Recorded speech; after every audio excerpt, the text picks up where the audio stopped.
My whole life I've looked at music as my therapy. It's the one thing that has been constant when everything else would change. In 8th grade, I borrowed a guitar from my uncle, started taking guitar lessons at a little shop called Richie's Music. The lessons weren't really learning music, it was more you bring in a song and I'll teach you how to play it, which at 8th grade, just learning how to play guitar, that was awesome. But I only lasted maybe 2 months doing that before I realized, hey, I can just learn these songs on my own. I met up with a guy named Mike and we started playing in his attic a little bit. I played guitar, he played drums. Shortly after I met Mike and started hanging out with him, we met someone else named Tony who also played guitar. So we had our three-piece. We played in a talent show at a local church and I think we won.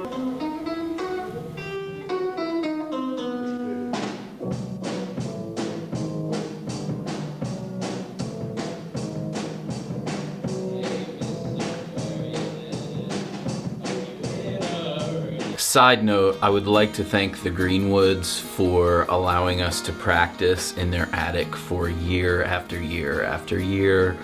And I want to apologize for throwing things out of the attic window onto the neighbor's roof. That was very immature of me. The band's name was o.9. It was kind of a collaboration of all three of our names. Tony went by Bones, so Bo, Da, me. When I was in 10th grade, we recorded a CD with my uncle in March of 2000. It was all covers, but I think we recorded 7 or 8 songs. That was a phenomenal experience to actually hear what we sounded like. I know that at the time we were so excited to actually have something recorded, we didn't realize how bad it sounded. But we were kids, we enjoyed making noise, and even more so, we enjoyed people listening to our noise.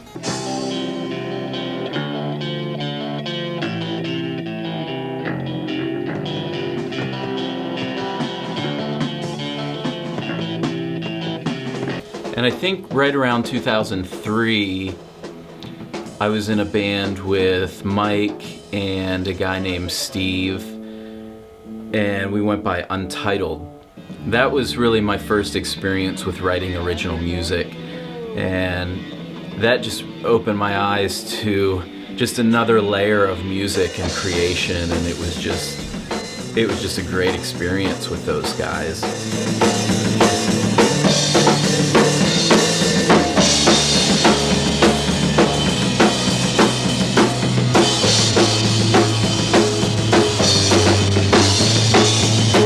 At the time that we had that band, we were pretty close friends with another group of guys who had a band. Their band was Destroy Elroy. That was Jeremy, Jared, and Sam. In 2006, Mike, Steve, and I were still playing. Jared started to come over and just kind of hang out a good bit more. Long story short, he joined the band. We changed the name to Amid the Cry.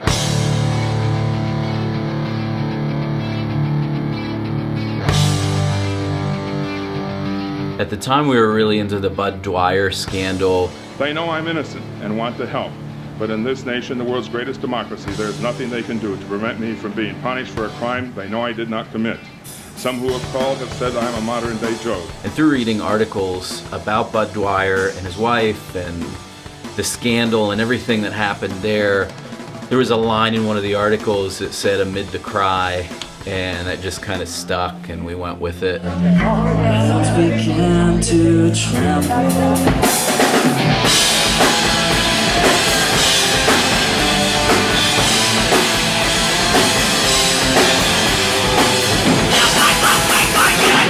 We started to record a CD, and that's really when the band fell apart, because there was less focus placed on why we were actually together as a band, and more focus on let's push something out so people can listen to it. I wanna play in the rain all night long. I can't sleep. Wait, we smoke cigars up here, which stink worse than cigarettes, but yeah, we can't smoke a cigarette. Yeah. That's the rule, man. Okay.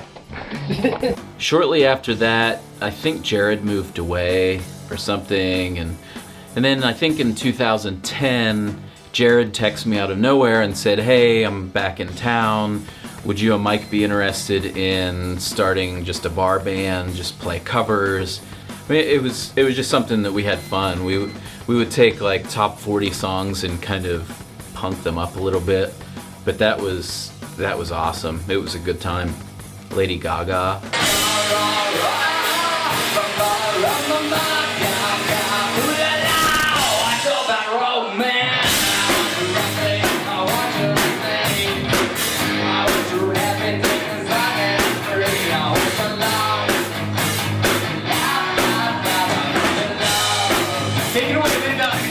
Kesha. I'm all strung out, my heart is fried. I just can't get you off my mind. I wake up in the morning feeling like Pete Seeley. Coming out your mouth with your blah blah blah. As if you live like a padlock and meet me in the back with a jack and a jukebox. The first summer that we were together, we played all the top 40 stuff. The second year rolled around and I called up Steve, who was in our band years prior. I said, "Hey, you want to be in the band? We could use another guitarist." All four of us listened to Blink-182 nonstop growing up. So what we did as a four-piece, we covered Blink songs.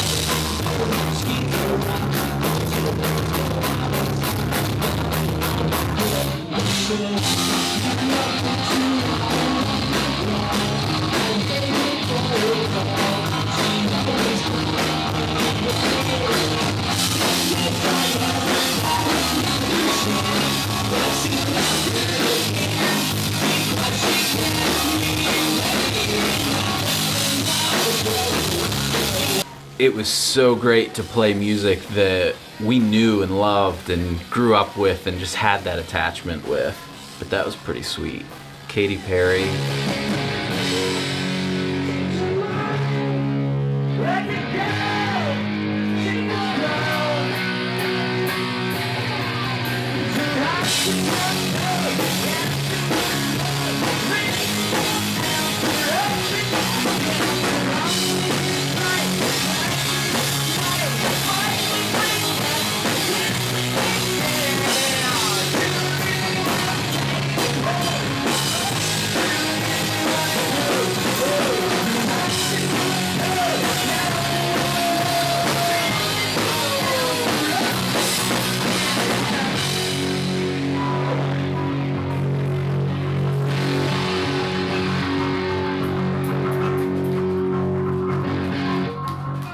Now, fast forward to today. I don't really do a whole lot with music. I don't play as much as I would like to. If you've watched my other videos, you'll see that I kind of started to sell off some of my guitars. I kind of have too many. I just have way too much equipment. And at this point, there's not really any point in having all of this stuff. To really break it down, I think that music to me was not only a way to express myself, but it was also a way that I could create something.